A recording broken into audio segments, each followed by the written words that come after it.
lucky tonight, as part of First Wednesdays, to have Nancy J. Crumbine, who teaches at Dartmouth. She holds a PhD in philosophy and a master's degree in philosophy and religion. She has lectured widely under the auspices of the New Hampshire and Vermont Humanities Councils, in the National Council for the Aging, the National Endowment for the Humanities, good group, and religious and education conferences in both the United States and the United Kingdom. In addition to her published academic articles, she's the author of Humility, Anger, and Grace, Meditations Toward a Life That Matters. She's also a Unitarian Universalist minister. She brought books to sell and autograph at the end, and so without further ado, I want you to welcome Nancy Crumbine.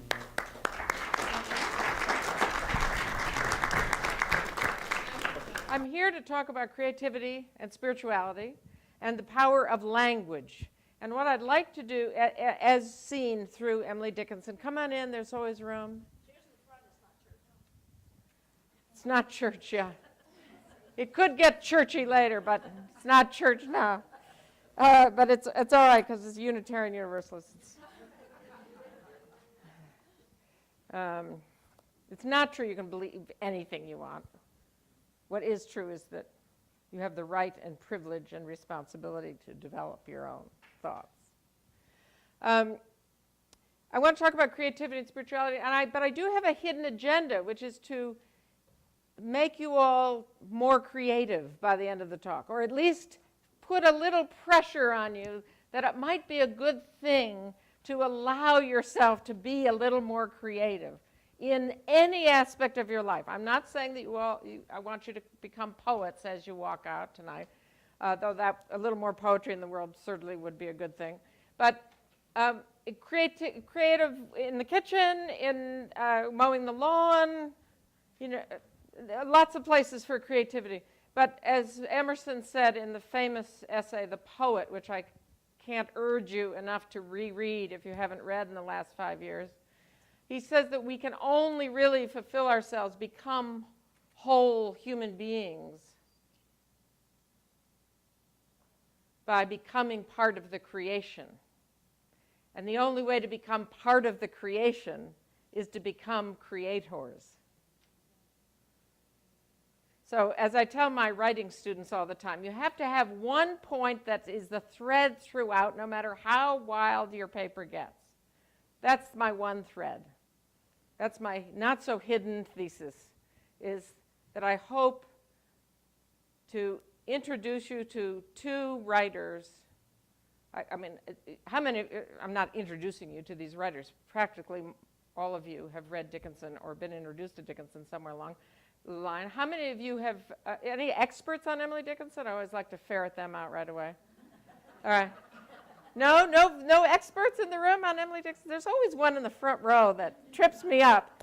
How about Annie Dillard? How many of you have read some Annie Dillard? Okay, yeah. The transcendentalist of our time. I had the privilege of spending an afternoon with her in her house in Wellfleet, summer before last, and she's just as you imagine. Her bright blue eyes and her intense, my friend Jane Kenyon said of Annie Dillard, you can't be in the room very long with her because she's so alive. And indeed, that's the case. Really wonderful, lovely human being. Anyway, I've put these two together. They're not normally talked about together. Annie Dillard is not officially a poet. And they're different, but I put them together in any case. The book I'm focusing on in Annie Dillard is her most poetic book, a poetic prose book called Wholly the Firm. How many of you are familiar with this book? It's two people. Usually I get no hands. It's her least known book. It's a very short book, and it's her favorite book. And I was so glad to get this opportunity to go visit her because I wanted to tell her that I've been teaching this book for 30 years. And do you have it in the library, Penny? Yeah, no. It's really beautiful, and I'm going to read you a passage a little later. You know, as the climate goes 60-degree changes in 2 days, which it's about to do again. Whenever I drive north, I think it's time to move north. But then I walked from my guest house where I'm being put up to City Market. And I thought, 22 degrees, it should be fine. It was so cold. I know, the wind. I lived in Chicago. Boy, that is a cruel wind in Chicago. Much madness is divinest sense. You all know who said that. Much madness is divinest sense. To talk about even one of these poets, to talk about even Dickinson, much less both Dickinson and Dillard, I have a tiger by the tail, but I'm going to try to share my thoughts. How creativity and spirituality overlap, if not bear an identity so deep that they are indistinguishable. The two authors I have chosen to exemplify this interconnect. By the way, I'm going to read a little bit, a piece, and then we're going to do some poems, and then if we have time, we're going to do some more poems. So just bear with me on the reading for the first part of it. The two authors I've chosen to exemplify this interconnection of creativity and spirituality are from different centuries. They have radically different personalities. They are on different sides of the veil between the living and the dead, on different sides of fame, and yet come out of the same transcendental tradition, the same soul-based vision of nature, the same understanding of the fire through which writers need to plunge if they are to write of the divine. And they are both theological descendants of Julia of Norwich. I come from Norwich, Vermont, but Julia came from Norwich, England. That radical English universalist mystic of the 14th century who famously wrote, "Out of great and unbearable suffering, all shall be well. All manner of things shall be well." Dillard and Dickinson also share something that I'm just beginning to explore, which is a fascination and possibly an obsession with the face as the window to the soul. Judith Farr talks in her book, Passion, of Emily Dickinson, and I brought a few books just for you to look at.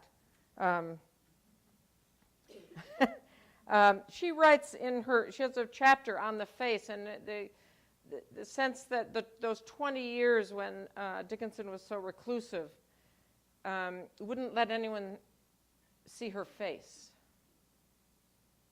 And she talks at length about that, and I don't really have time to go into that today, but it was really interesting. And the book I'm reading from, Annie Dillard's Wholly the Firm, it's the narrative is about a young girl who Dillard has named Julia Norwich. I asked my students, how come she named it Julia? Oh, look it up. So this little girl is in a plane accident, and her face is badly, badly burned.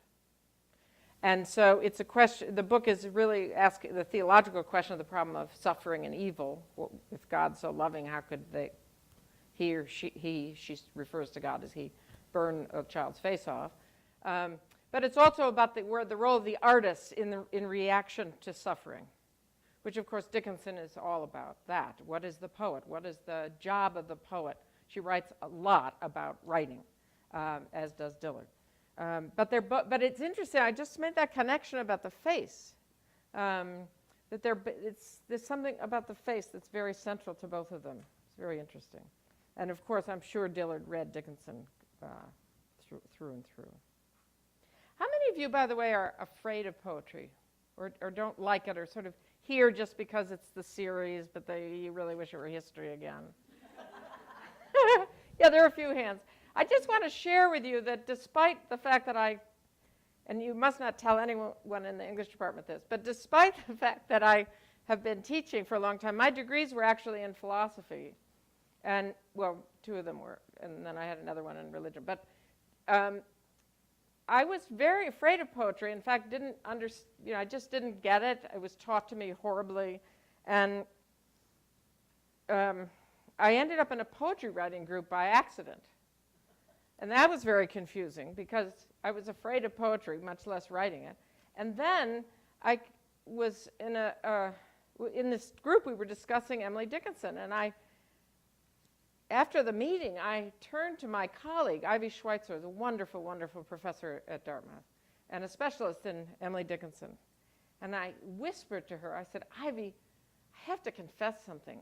I don't understand Emily Dickinson.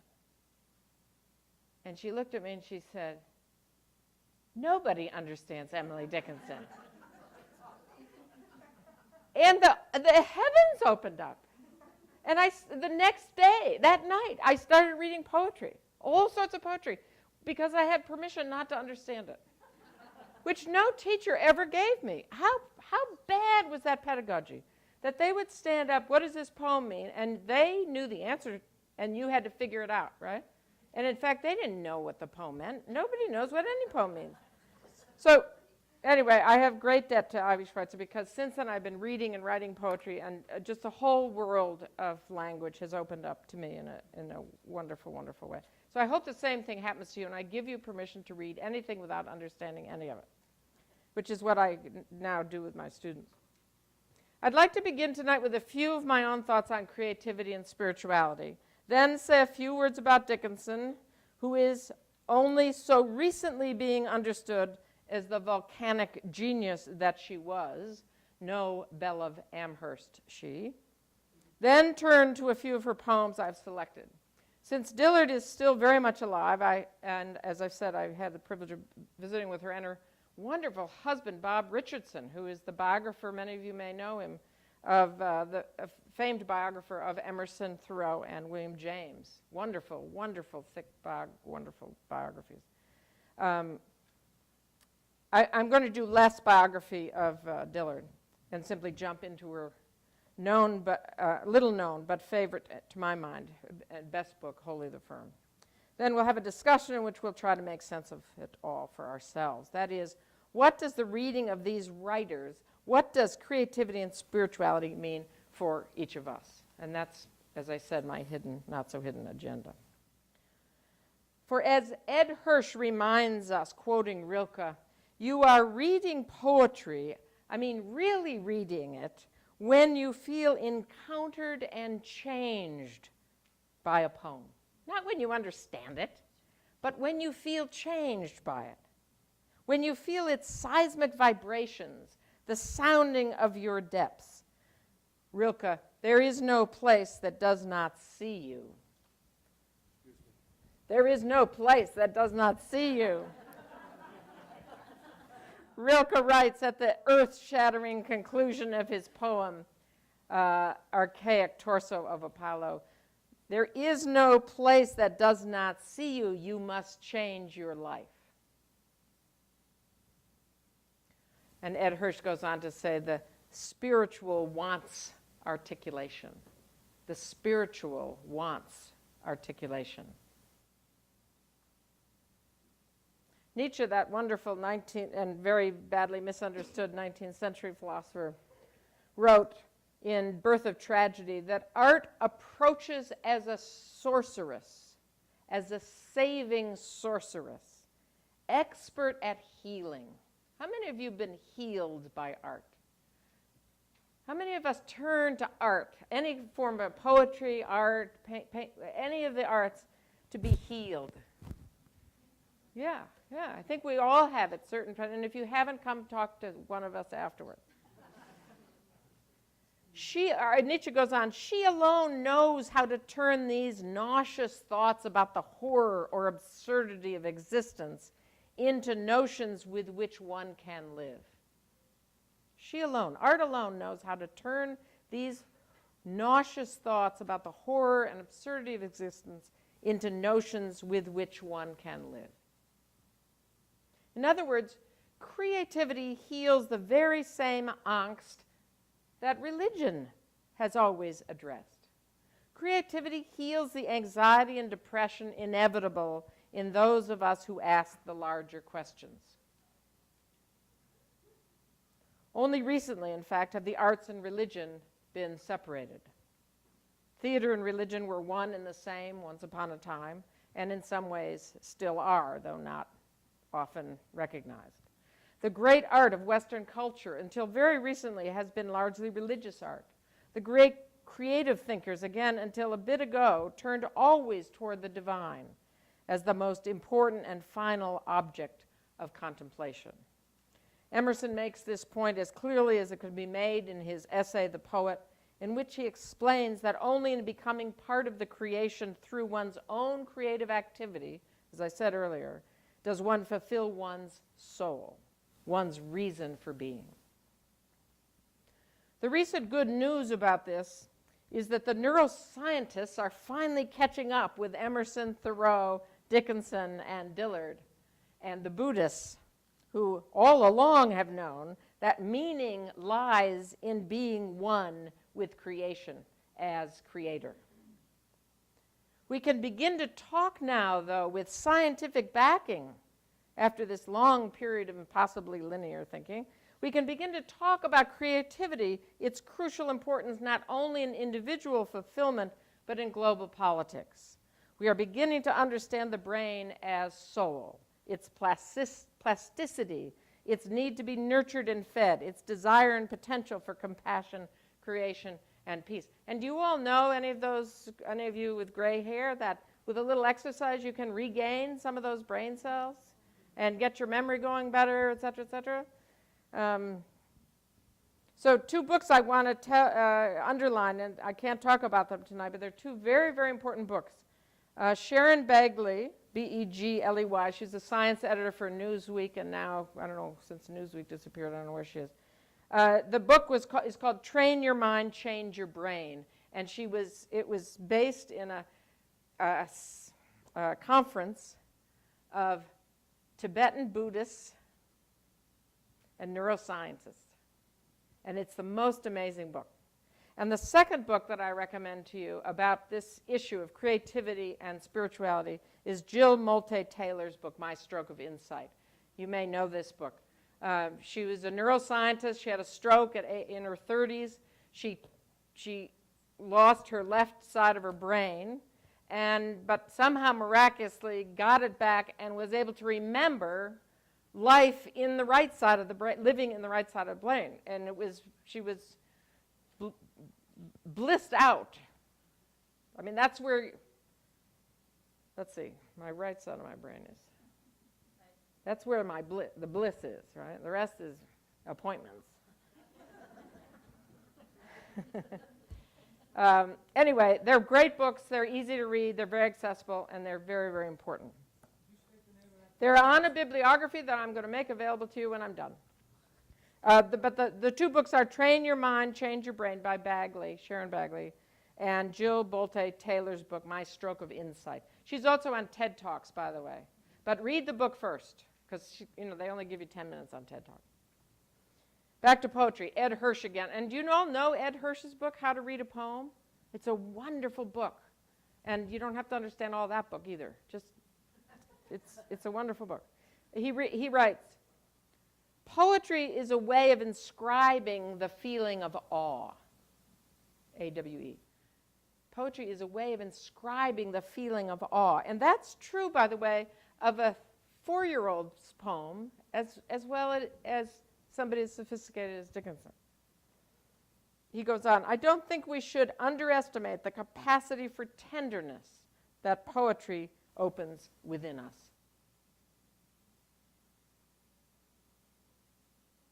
The same could be said about spirituality, about religion when it's working, which mostly it doesn't. Poetry speaks out, this is Ed Hirsch again, poetry speaks out of a solitude to a solitude. And remember Whitehead's famous line, all religion begins in solitude. Poetry speaks out of a solitude to a solitude. It begins and ends in silence. The lyric poem is a highly concentrated and passionate form of communication between strangers. An immediate, intense, and unsettling form of literary discourse. Reading poetry is a way of connection through the medium of language more deeply with yourself, even as you connect more deeply with another. or Martin Buber if you have theological background.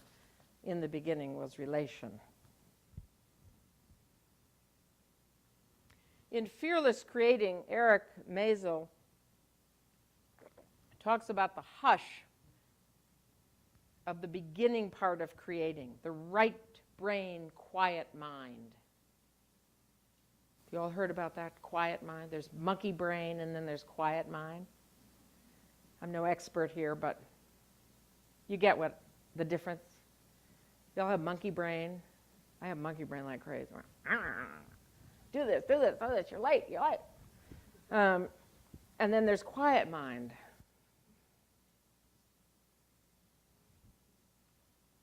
Mindfulness, it's a new craze at Dartmouth, actually. Faculty are meeting together to talk about how they can be more, teach mindfulness, as if we had it already to teach. I mean, it's pretty funny, but we're trying, we're working at it. And there's this wonderful woman, Helen, what's her name, in the Tucker Foundation, who's really been pushing this in a wonderful way. It's great. The hush, the beginning part of creating. I mean, one of the problems about creating, and again, this is my hidden agenda here, I want you all to be more creative, however, when you come out of here, is that if you're too busy, which most of us are, you can't have that quiet mind out of which creativity comes. And that's true if you're washing dishes or if you're writing a great epic novel. If you're washing dishes with monkey brain, you're not really washing dishes.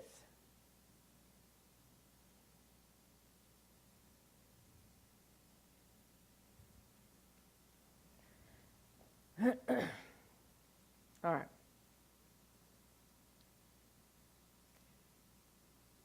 Creativity and spirituality both bring us both terror and comfort. And this is where, again, where Dillard and Dickinson are so overlap so much. Dickinson, again, you'll see from the poems I read tonight, I hope, she's not the Belle of Amherst. She's not sweet little rhyming poems. She is talking about really terrible pain.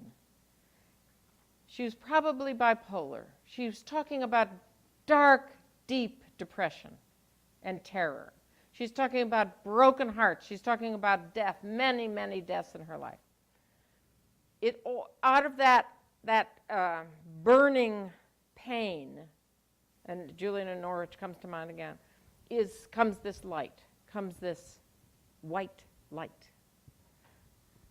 Dillard also, she's talking about the suffering of a child whose face is burned beyond recognition. Out of that terror, John Berryman wrote, these songs, referring to his poems, are not meant to be understood, you understand. They are only meant to terrify and comfort. Isn't that an amazing quote? Can you imagine waking up every morning writing pieces of literature for the sole purpose of terrifying and comforting? But they're both, right? They're both.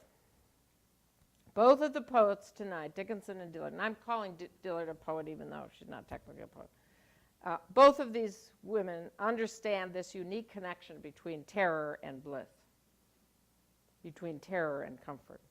The holy does not leave us comfortless, nor does it come in the form we expect, or for that matter, want.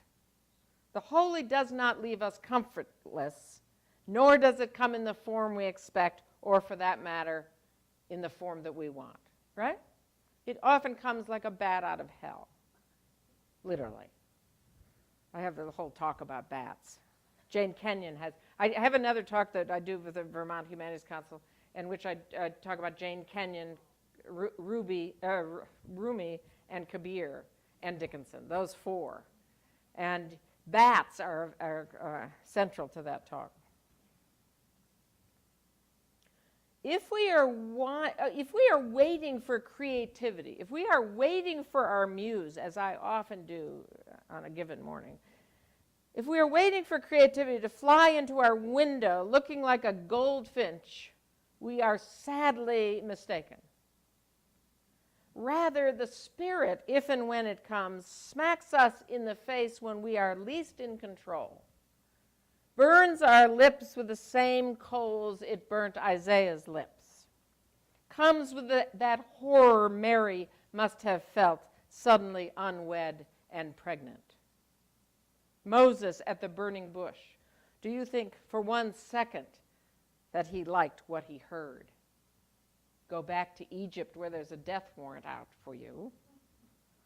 Go back to Egypt, you poorest of poor shepherd. Go back and talk to Pharaoh. You think he wanted to hear that?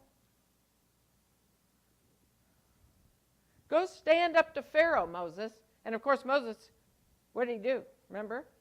He said, no, don't send me. I can't speak. I have a stutter. Send my brother.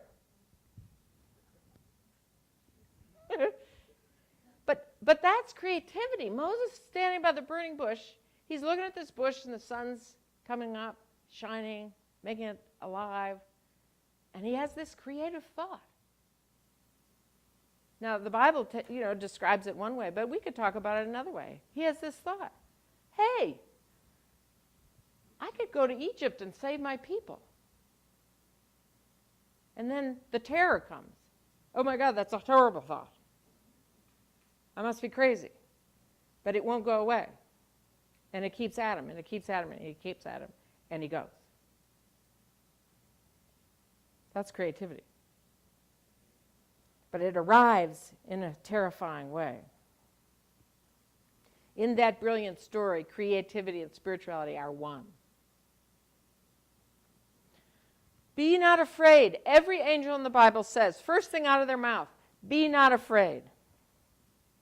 The great universalist John Murray preached, be not afraid. Why do you suppose this is the first thing out of every angel's mouth? Because they must have looked like something else. It must have been pretty frightening, something terrifying, as I suspect those Calvinist ministers looked as well.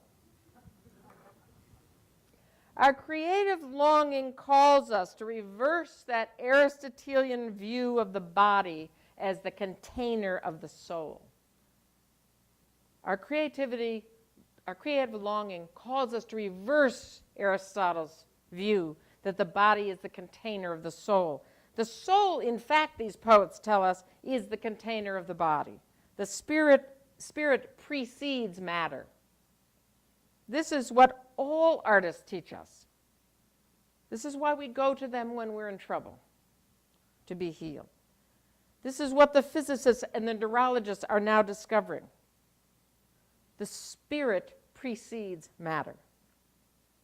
Dickinson and Dillard begin with this, and they begin with something else, something radical, at least in Dickinson's day. They begin by rejecting original sin. Dickinson, was theologically quite radical. In fact, Helen Vendler says she was an atheist, and we'll read that poem.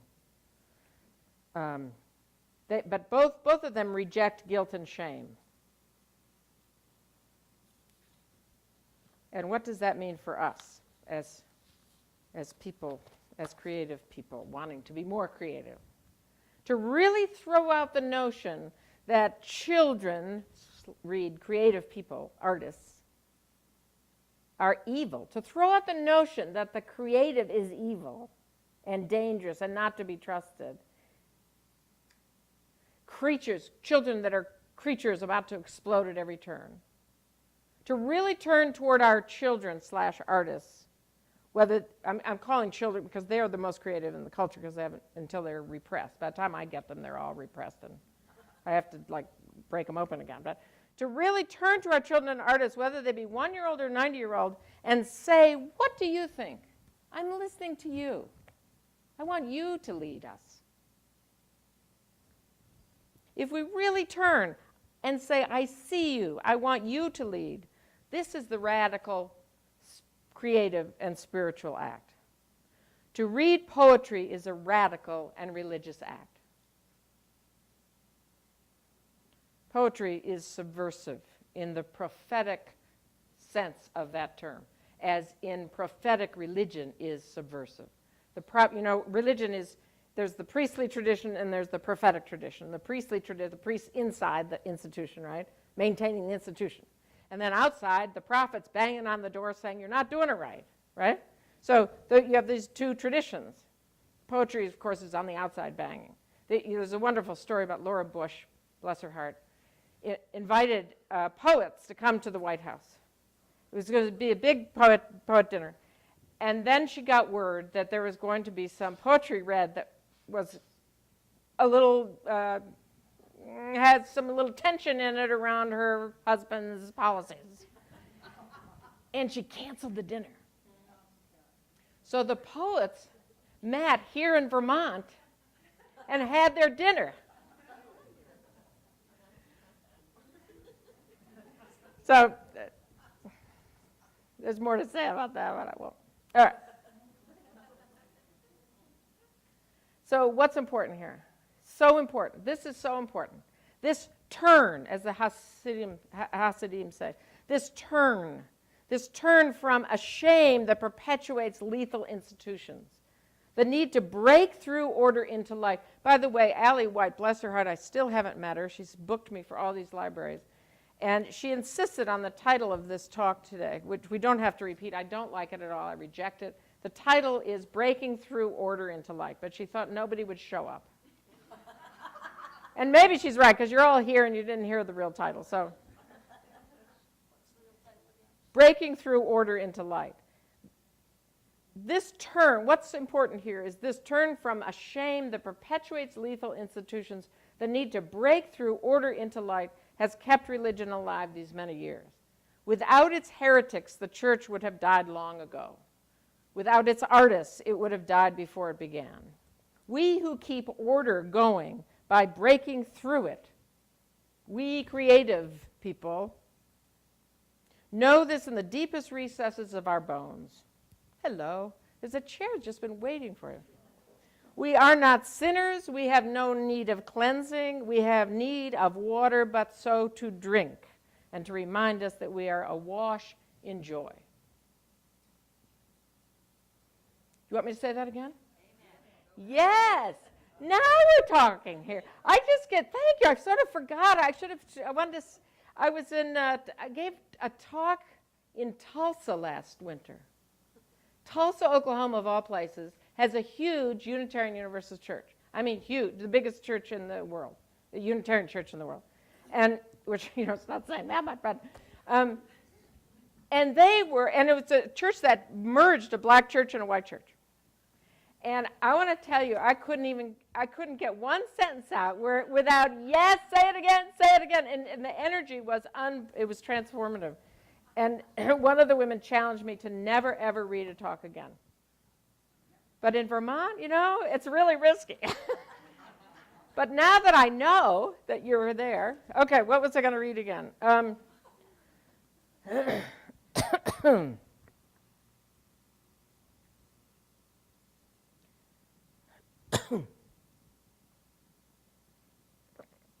We are not sinners. We have no need of cleansing. We have need of water, but so to drink, and to remind us that we are awash in joy. We are awash in the fullness of time, which is completely changed if spirit really precedes matter. If we are in the ocean, in the water, instead of trudging along on land trying to carry water in a bucket, which is pretty much how our institutions are set up. Sorry. Creativity means water, means meeting the other in the water. And at this point, I would break into song if I had more time. Meeting each other to remind ourselves that fish don't carry their holiness in a silver cup. They are in their holiness. so aren't we? Do I need to, should I turn the mic up? Oh, no. For us humans, diving into the ocean is no small task. We're not as blessed as fish. Adrienne Rich's famous poem, Diving into the Wreck, quote, "I go down rung after rung and still the oxygen immerses me. The blue light, the clear atoms of our human air. I go down, my flippers cripple me, I crawl like an insect down the ladder, and there is no one to tell me when the ocean will begin." End quote. Clarifying now the language of spirituality, where I believe Dickinson and Dillard meet, I mean by this phrase not the language of myth or ritual, but the language of the spirit, the language of particular individuals who devoted their lives to the refinement of metaphor to its purest lens, focused on what is invisible, found words in the country, quote, "in the country where there is no language," end quote, Adrienne Rich again. Writing always into the invisible, unutterable country of the spirit, so that the third person in the room, the invisible guest, the one who keeps trying to get our attention and whom we so often keep trying to ignore, can be seen. So let's turn our attention now to Dickinson. One of her biographers said of her poems, quote, "They often lay claim to a kind of sovereignty traditionally identified with deity itself." And he also wrote, this is Habinger, quote, "She sang her way out of the closet of death." Isn't that lovely? She sang her way out of the closet of death. Alan Tate described Dickinson as being one of the richest, deepest, her life as one of the richest, deepest lived on this continent. And Dickinson writes of her own life, a still volcano life that flickered in the night when it was dark enough to do without erasing sight. A quiet earthquake style, too subtle to suspect by nature's this side Naples, the north cannot detect. She lays claim, quote, to a kind of sovereignty traditionally identified with deity itself. She sang her way out of the closet of death. William Blake taught us that imagination precedes reason. And tonight I ask you to enter your imagination, to meet me out in the country where there is no language, beyond prose, out beyond judgment, where only poets go, where matter melts into spirit, and heaven is found not in the longing for the afterlife, but in the here and now. In this branch on this tree, in this beautiful room, in this beautiful small state of ours, found in what Donald Hall calls the luminous particular. Years ago, when I was rowing towards God, rowing, that is to say, frantically hither and thither amidst dead, impenetrable writings of dead philosophers and theologians, I had countless conversations and debates with my creedal friends. In the midst of one such conversation with a committed believer, a woman I felt understood something I wanted to understand but was unable to, I said in frustration to her, "But everything you are claiming to believe in is pure imagination." To which she replied, "So?"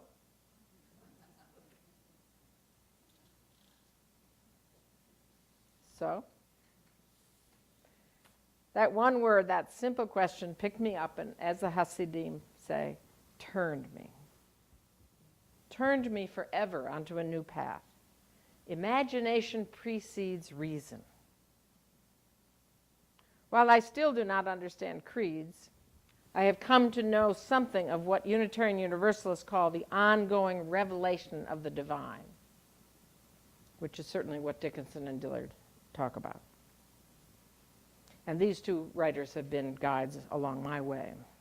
The similarities of languages of religion, not myth or ritual, but of the spirit, spirituality, the language of particular individuals who devoted their lives to the refinement of metaphor, to its purest lens. This is what fascinates me. Both Dickinson and Dillard use the miracle of metaphor to bring light in words, what is beyond anything ordinary language can even suggest. Both speak about a dark force that offers the opposite of its disguise, offers the paradox of heart itself. Not quote. They know the white fire of the soul, and they share the art of turning anger into religious passion. They turn anger into religious passion. Dickinson, dare you see a soul at the white heat? What Jane Kenyon calls the inner arsonist. Do you all know Jane Kenyon? New Hampshire poet, died way too young at age 48. She was a dear friend of mine, married to Donald Hall. Dillard, dealing with the problem of suffering, the innocent child whose face is burned. Dillard talks about, as the artist, becoming the nun for her. I will become the nun for you. I already am. The religious symbolism is so intense in this book of the artist as nun, as exorcist, as redeemer. It really as Christ figure in the sense of, I will take on this suffering and transform it into the beauty of the poem. They both study and know and finally oppose religious orthodoxy. Of course, I love that about both of them. Dickinson said her church is in the woods, and as I said, Wendler calls Dickinson an atheist, and hopefully we'll get to read that poem. They both delight in much madness, divinest sense. Inebriation is a common theme in both of them, also in Rumi and Kabir, by the way. Dickinson, quote, I taste a liquor never brewed, from tankards scooped in pearl. Not all the Frankfurt berries yield such an alcohol. Inebriate of air am I, and debauchee of dew, reeling through endless summer days from inns of molten blue. The intensity of her mystical vision, one often feels grateful that we aren't in the same room. She was so intoxicated. They both welcome the guest or the stranger. This is a major theme in religious poetry and in religion, right? The obligation is to welcome the stranger. And there's a wonderful story, a true story, about a small town in southern France, south of Lyon, called La Chambon. Anyone know this story? Very small. Philip Halley was a philosopher at Wesleyan and was obsessed by this story and spent years. He wrote 2 books on it. He went over there and studied and trying to understand this tiny little village, very religious Christian village, and there were many Jews, mothers and children, hiding in the woods, had fled Germany and were hiding in the woods in southern France. This is under the Vichy government. And one woman, starving and desperate, knocked on a farmhouse door. And the farm woman came to the door, a member of this little village, and stared at the woman. And then she said, "Are you Jewish?" And the woman, absolutely terrified but desperate, took a long, long breath and said, "Yes." And they stared at each other for a long time. And then the farm wife turned and ran to the bottom of the stairs and yelled for her husband, come quickly, there is a stranger at our door." And thus began the most amazing organization right under the nose of the Vichy government, based in Lyon. They saved more than 4,000 Jewish women and children. and got them out of those woods and over the years and into Switzerland. The peasant farm people who had been preached this message every Sunday: welcome the stranger. Take care of the stranger. So this becomes, and this is in Rumi and Kabir too, this theme of the guest. Who knows what the guest is? Kabir has this wonderful poem about the guest showing up, and however negative it might be or scary, as in this case, I mean, this farm woman, of course, was in great danger of harboring a Jewish woman, that you welcome the guest. Dickinson, quote, "The soul that hath a guest doth seldom go abroad. Diviner crowd at home obliterate the need."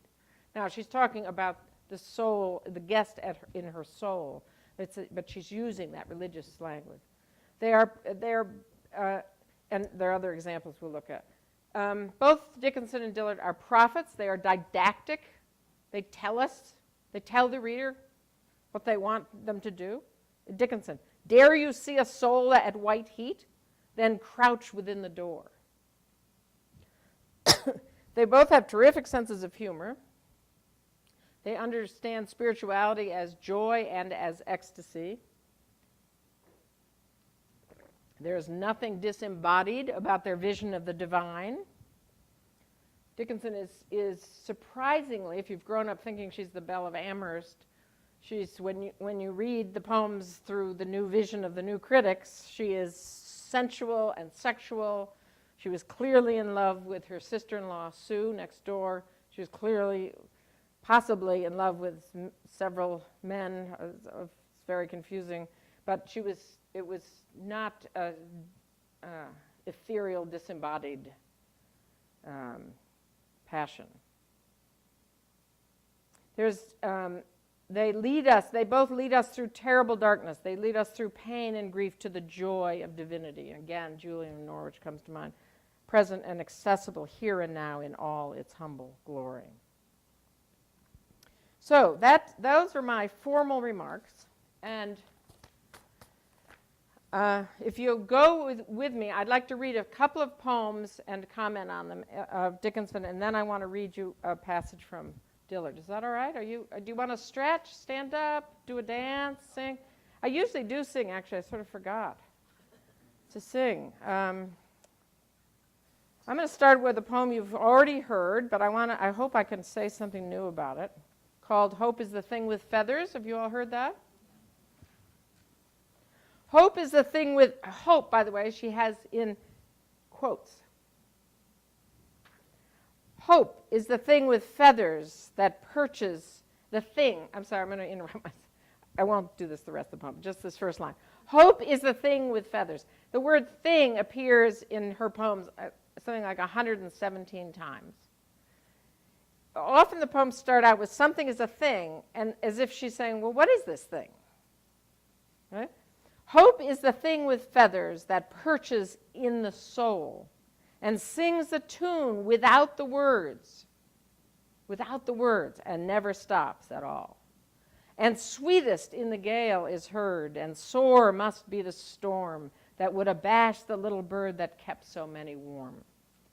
I've heard it in the chillest land and on the strangest sea, yet never in extremity it asked a crumb of me. Now, this poem is many, many layered, but one of the things that strikes, and Helen Vendler, this is a wonderful book if you like Dickinson. She has these comments on all these, so many of these poems, and you can pick it up and drop it, and just look up your favorite poem.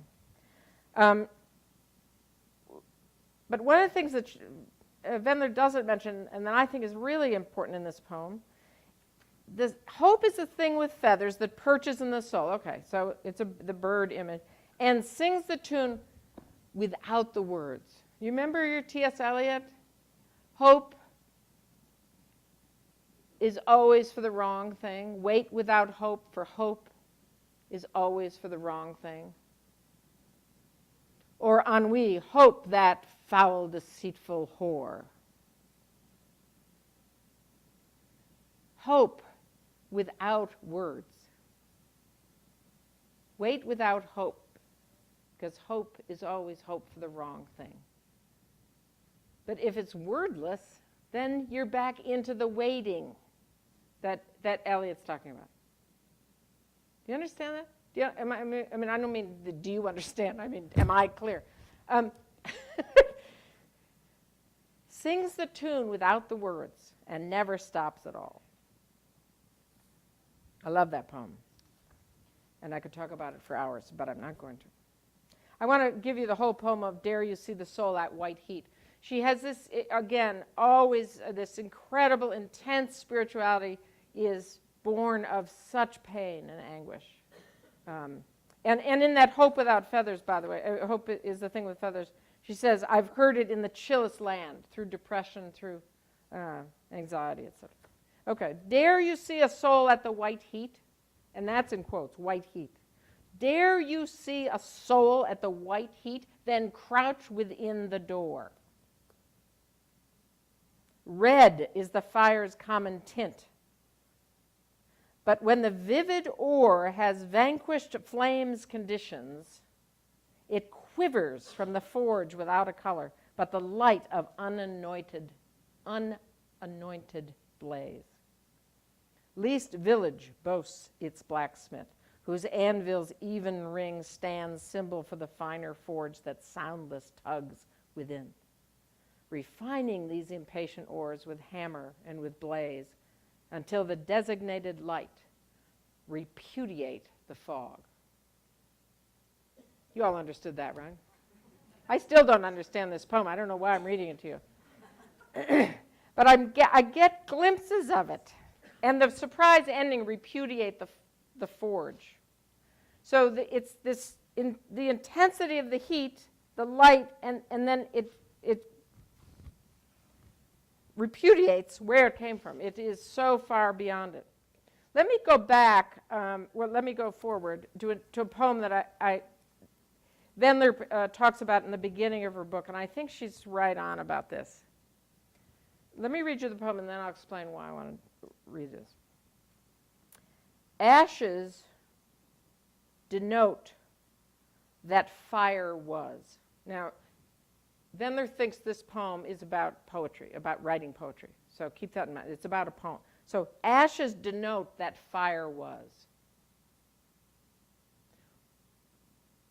Revere the grayest pile, for the departed creature's sake that hovered there a while. Fire exists the first in light and then consolidates. Only the chemist can disclose into what carbonates. And Wendler pulls this poem out in the beginning of her book as the description of poetry, of Dickens' poetry. You know, there's some writers whom you have to condense. They're so verbose, they go on and on and on, and you have to, if you're going to talk about them at all, you have to condense them, right? Well, he's really saying that. Dickinson has reduced her thoughts. She's burned them. That's why I read the other poem first. She's burned them in the forge, and she is pure light. And what we get, the reader, is ashes. But not bad, not bad. Hold on, keep the faith there. We have the ashes denote that fire was, right? She gives us pure concision. I teach poetry to my freshman writing class. I'm supposed to be teaching them academic writing, but I'm really teaching them poetry. Don't tell anyone. But why am I having them read poetry? And I have them bring them in, by the way, and I tell them they don't have to understand it.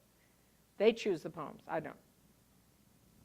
They're reading poetry because poets generally are better at conciseness, right? They are more concise than the rest of us. Well, of all the poets ever were, Dickinson is the concise of the concise. Ashes denote that fire was. Revere the grayest pile. Revere this poem, though it be gray, for the departed creature's sake that hovered there a while.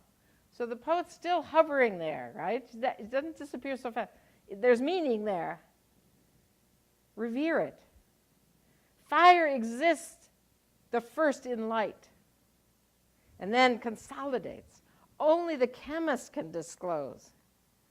You have to be a chemist to understand Dickinson. And that reference to science, by the way, is very telling. She believed in science. She was a botanist herself. If you haven't been to the Dickinson home, visit it. It's absolutely wonderful. And they are, I don't know if they have yet, but they're trying to raise money to put the greenhouse back on the house. Have they done that yet? I called them up. I got on the website. I was going to be in Amherst for the first time in my life. And I saw on the website I was going to be there Tuesday, and they're closed on Tuesday. So I emailed them. I said, is there any chance your website's out of date and you really are open on Tuesday? And I got this email back and said, are you a group? So I wrote back, I said, no, but, and I dared to say this because I was very new to poetry at the time. I dared to say, no, I'm a poet, and I love Emily Dickinson, even though I don't understand her. And she wrote back and she said, for $25, you're going to have a private tour. It's the best $25 I ever spent. It was really amazing to be in that bedroom. Can I just tell this story?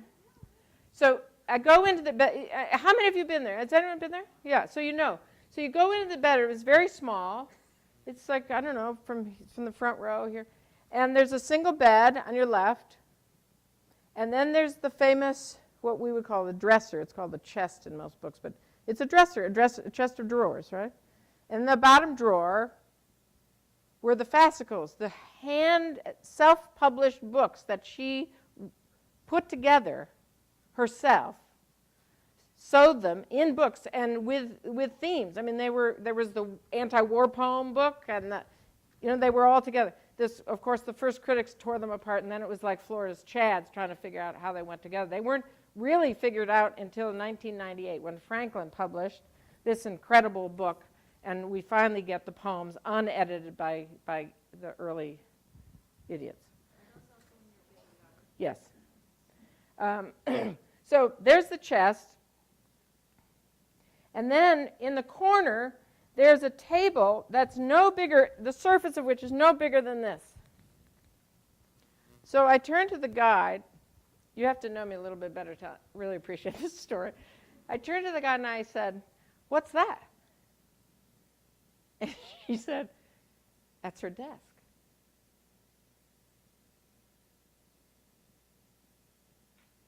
1,800 poems on that tiny little table.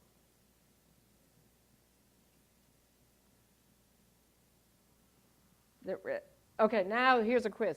What two portraits were over the dresser? What two portraits, I'll give you a hint, they were writers, inspired her. What two portraits would you guess are over her dresser? Anybody guess? No, they were. That's a really good guess, but they were these are writers. Any guesses?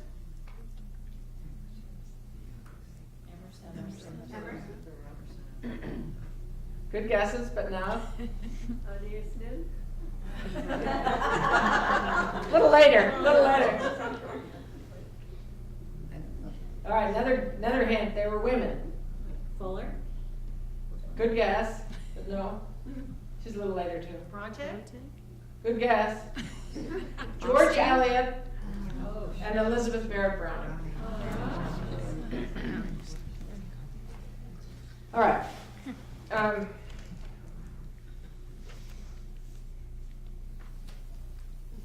Well, we have to read while we're.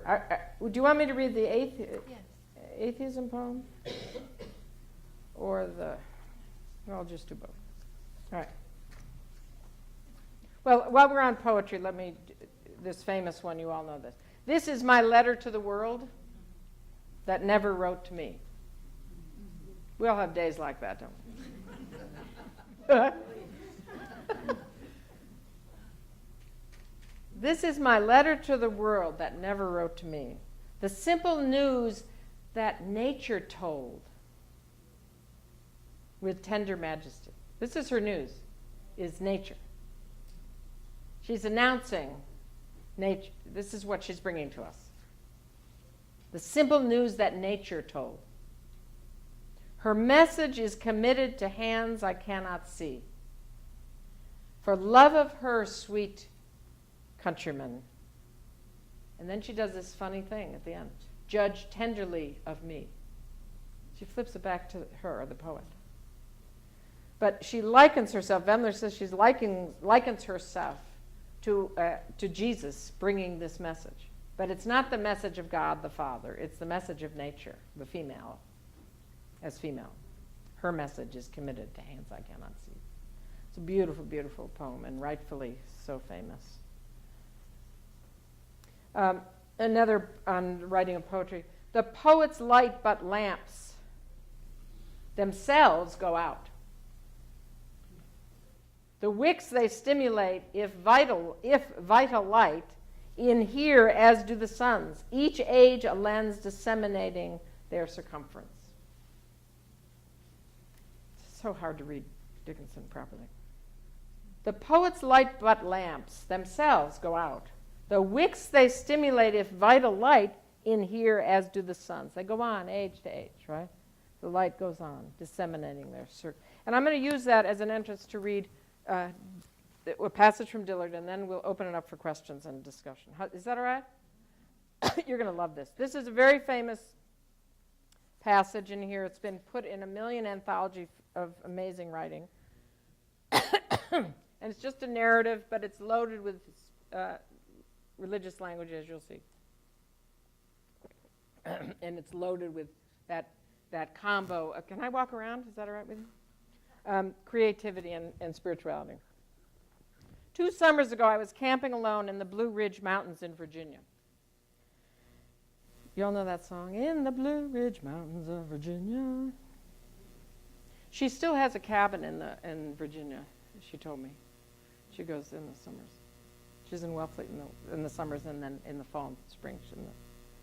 2 summers ago, I was camping alone in Blue Ridge Mountains in Virginia. I had hauled myself in gear up there to read, among other things, James Ramsey Ullman's The Day on Fire, a novel about Rimbaud that had made me want to be a writer when I was 16. I was hoping it would do it again. By the way, she went to this cabin because she became so famous for winning the Pulitzer for Pilgrim at Tinker Creek, her first book. And she, like Salinger, was horrified by all the attention and fled to the solitude. So I read, lost every day, sitting under a tree by my tent, while warblers swung in the leaves overhead and bristleworms trailed their inches over the twiggy dirt at my feet. And I read every night by candlelight, while barred owls called in the forest and pale moths massed round my head in the clearing, where my light made a ring. Moths kept flying into the candle. They would hiss and recoil, lost upside down in the shadows among my cooking pans.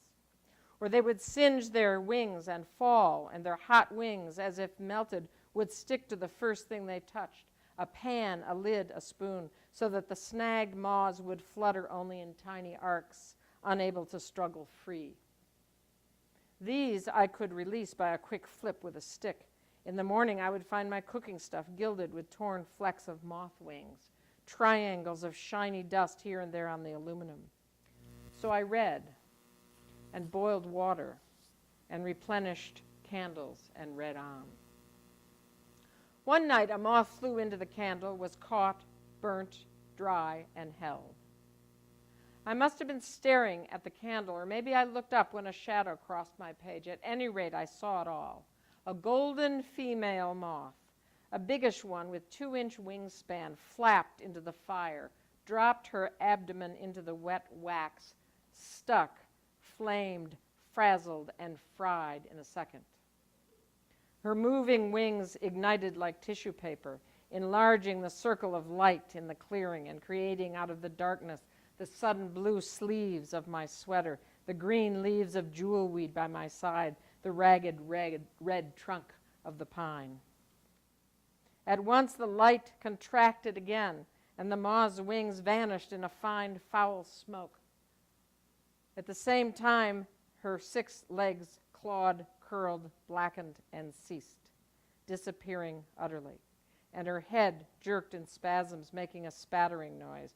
Her antennae crisped and burned away, and her heaving mouth parts crackled like pistol fire. When it was all over, her head was, so far as I could determine, gone the long way of her wings and legs. Had she been new or old? Had she mated and laid her eggs? Had she done her work? All that was left was the glowing horn shell of her abdomen and thorax, a fraying, partially collapsed gold tube jammed upright in the candle's round pool. And then this moth essence, this spectacular skeleton, began to act as a wick. She kept burning. The wax rose in the moth's body from her soaking abdomen to her thorax, to the jagged hole where her head should be, and widened into flame, a saffron yellow flame that robed her to the ground like any emulating monk. You all are old enough to get that. My students don't get that reference. That candle had 2 wicks, 2 flames of identical height side by side. The moth's head was fire. She burned for 2 hours until I blew her out.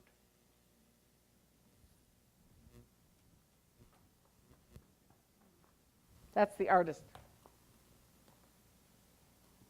That's her homage to the role of art. That's what artists do. Burn themselves out for us so that we can have light. And on that note, I'd like to open it to questions. Yes? Thoughts? Is that what you're used to? Yes. Are you stretching or do you? No, I have a burning question. In Emily Dickinson's room, was there a window? Yes. Oh, there was. It was a corner room, and so the window facing out to the street looked. She would have seen Amherst College campus, which her brother was a treasurer and her father had been one of the founders. And you know, Amherst was founded by disgruntled conservatives when Harvard was taken over by the Unitarians. So I loved that little story. Anyway, and then the other window, so those 2 windows on the front, and then 2 windows looking out at her brother and sister-in-law's house, Austin and Sue's house next door. So the writing table was... Pardon me? Was her father who started Amherst? Yes. What did I say? Those disgruntled bunch of something or other? Yeah, no, her father was one of the founders of Amherst, and I said Amherst was founded by people who had come from, including her father, had come from Harvard. Yeah. So her desk was facing the... Her desk was actually in the corner between those 2 windows. It was facing yeah. the wall. And the other interesting thing the guy pointed out was there was a Franklin stove and a kerosene lamp, and those were 2 huge technological advances in those days. Had she not, and her father putting the stove into her bedroom, which was unusual, was a huge, huge thing because she could be then up there by herself writing, and the kerosene lamp. So these were, the stove especially was a technological advance that made it all possible. Otherwise, she would have been like the earlier women writers stuck in the common room trying to write in the midst of. And her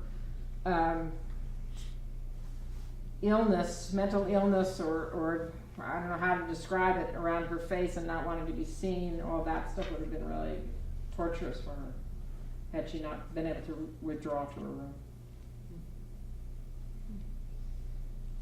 Questions, thoughts? Did you all write down on pad of paper how you're going to be more creative? It is contagious. You know, what? Say more. It was a thing on Pinterest, creativity is contagious. Yes, it is. It's really true because so much of it is about giving each other permission to step outside the box and do something different. You know, every time anyone does something different, I'm so grateful. It's like, oh yes, that means I can be a bad girl now. Thank you for being bad, so I can be bad now. I can break out of this box. I've been so confused, as I mentioned in the beginning, coming back from Zimbabwe and all that I saw, being out in the wilderness and then being with a post-colonial, pre-colonial one of the last white farms in Zimbabwe, and all the confusion of the politics of that poor, troubled country. And so I came back, and I haven't even looked at the photographs. I've just been swimming with confusion and not writing, which is, of course, what I need to do to figure it out. And I was sitting with my dogs. I have this chaise lounge, and both dogs were on the chaise lounge with me. So there was not much room to move, and I was just stuck. You know how you get stuck? That's when you should write, right? You should, or do something, just break out of it. Right? And I was so stuck, and I was just like, I couldn't say anything, I couldn't think anything, I was stuck. And finally I said to the dogs, I said, all right, I'm going to read Frost to you. It just happened there was Robert Frost sitting next to the chaise lounge. I don't know how it got there. And I did, and I started reading, and I started crying, because, I mean, you can't read Frost out loud without crying. It's so amazing. That, The Necessity of Knowing Country Things, that poem, oh my God. It's just, I didn't read the poems I knew, I was reading, the familiar poems I hadn't read for a while. So it's just like, just the line, how you put words together, just one line would be just so beautiful that you couldn't help but weep, and the dogs were weeping with me.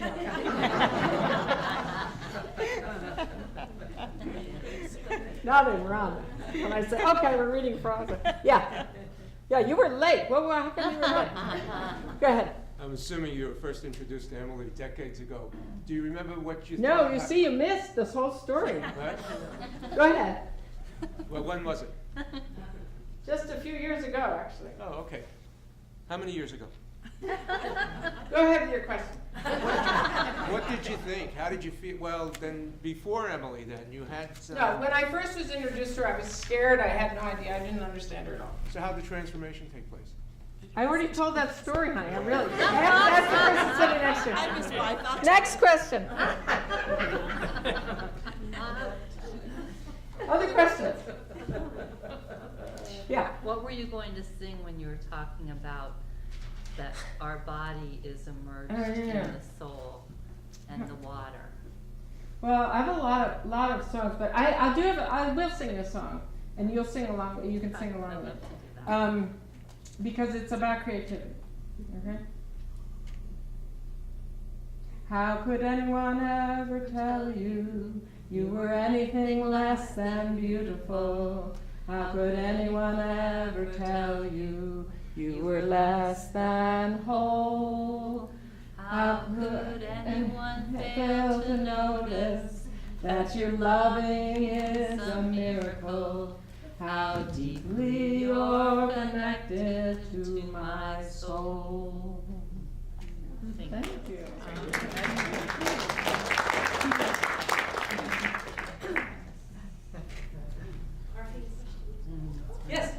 Yes, thank you. You're wonderful. You've just been so responsive. The atheist poem? Oh, yes. You want me to read that? Yeah. Yeah. It's, Thank you.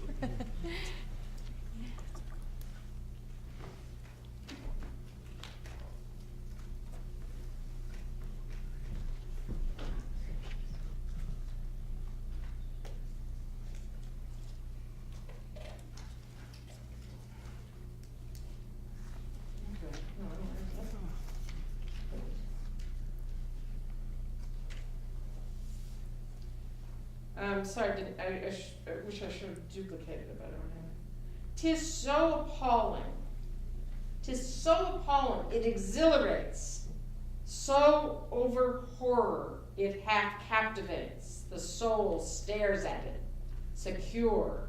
To know the worst leaves no dread more.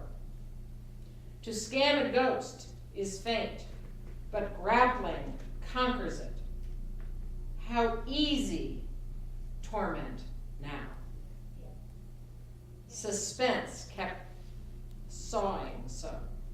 The truth is bald and cold, but that will hold,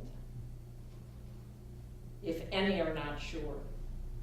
We show them prayer, but we who know stop hoping now. Looking at death is dying. Just let go the breath and not the pillow at your cheek so slumbereth. Others can wrestle, yours is done. And so of woe, bleak dreaded come. It sets the fright at liberty, and terrors free, gay, ghastly holiday. Let me read it again. This is a really hard poem to get.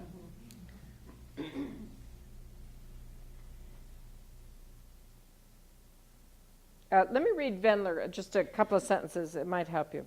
At one extraordinary moment in this poem, Wendler writes, Dickinson declares her atheism, choosing firm, if rigid, truth over religious delusion.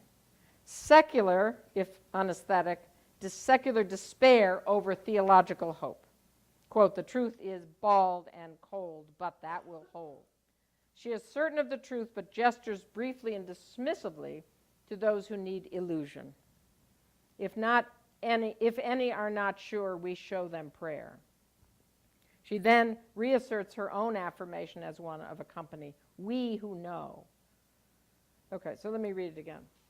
'Tis so appalling it exhilarates. 'Tis so appalling it exhilarates. So over horror it half captivates. The soul stares at it, secure. To know the worst leaves no dread more. To scan a ghost is faint, but grappling conquers it. How easy torment now. Suspense kept sawing so. The truth is bald and cold, but that will hold. If any are not sure, we show them prayer, but we who know stop hoping now. Looking at death is dying. Just let the breath go. And not the pillow at your cheek so slumbereth. Others can wrestle, yours is done. And so of woe bleak dreaded come. It sets the fright at liberty and terrors free. Gay, ghastly holiday. There's so many poems that nobody knows about of Dickinson that are now have been found and liberated and punctuated the way she wanted them, and they're available, and they're just blow your mind. I am a loaded gun. Try that poem I could just go on. It's just amazing. Her love poems to Sue are just breathtaking. But we just discovered them. They're just being talked about in the last 10 years. And they're included in that volume. Yes, they're all in this volume. Yeah. And the Susan Farr book is just so excellent. The Passion of Emily Dickinson, I highly recommend. There are many, many books out there, but the best biography of her. I would say I like the Judith Farr's book. What she does is combines biography with criticism, and it's a really unique combination. And it helps you understand the poems at the same time you understand the reality of Dickinson's life. Yeah? She's actually very interested in and read regularly the Book of Revelations in the New Testament, so I'm not quite sure that you can say that she was an atheist. In fact, a lot of what she may have been saying was the process of death was much different back then. Well, certainly the process of death was different back then. She knew the King James Bible backwards and forwards. She knew Shakespeare backwards and forwards. In fact, reading Wendler, it makes you think you can't ever read Dickinson without knowing Shakespeare by heart, because there's so much Shakespeare in your world. So I wouldn't say that she read only the Book of Revelation. No, that she she was read very the fond of it. Well, she was fond of the entire Bible. But I can't argue that her. What I said was that Wendler claims that this was an atheist statement. I don't like the word atheism. I think it's a very truncated word, and she was deeply spiritual. She used religious language to evoke a very unorthodox theology. I'll put it that way. I'll stand by that remark. Other questions, thoughts? Songs that you want to sing?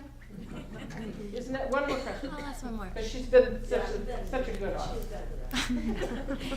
So this is probably very individual, so you may not be able to speak to it, but maybe you could share what you do. When you speak of our busy world, how you create the spaciousness in your own life for the muse to speak, I guess. Yeah, well, that's a really good question, because I have have had the busyness disease for quite a while. And in fact, the trip to Zimbabwe what stopped me. I was 2.5 weeks off email, and I'm like 2.5 hours a day on email, at least. And so I just was off, I was unconnected. No phone, no email, 2.5 weeks. And I think that alone is what's shifted the plate in my soul, because I like hate going on the computer now, and it's been almost 2 months I've been home. Has it been? December 20th I got back. Is it 2 months? Month and a half? 1 month? What I've done is, one of the things I did is I read 5 memoirs about Zimbabwe when I got back, because I was trying to make sense of this, such a different country and culture. And how did I do that? I never had time to do that before. I just did it, and I didn't answer emails, and I didn't answer the phone, and bills went unpaid, and I mean, things sort of fell around me. I mean, but that's sort of what you have to do. And even the decision to go on the trip, it was a promised trip to my oldest son. It was once in a lifetime trip, and he chose most expensive continent we could pick. So I just took a home equity loan out, and I did it. So I'm glad of that. But you know, that even that decision, it was so anxiety producing the month before, trying to get ready and get, you know, God help you if you read the U.S. government stuff on it, or go to the travel clinic at Hitchcock, you're scared to death. But so all of that was like, I think it was so anxiety producing because I knew this was really disconnecting me, like shifting me, big time. And it has, and I'm sort of. So, but I think I was watching, I think there's a voice coming back, and I've been quiet for a long time. I have not written for quite a while. Just a little, really haven't written very much. I've been helping everybody else write, but, and I think it's because of busyness. And that now that I'm slowing down, I can feel, words are coming to me out of. So, I think every religion, by the way, on the face of the earth says one thing and one thing only. They all say, when in their best moods, they all say awful things too, but the one good thing they all agree on is slow down. This is the message, slow down and wake up. In their best days, that's what they all say. And that's what poetry says, in its best days. That's what the creative muse says, slow down and wake up. And then when you're awake, tell us what you see. And then now you're a poet. or a painter or whatever. You're more creative than you were before you slowed down to pay attention. Right? Thank you very much. You have been a wonderful audience. Thank you very much.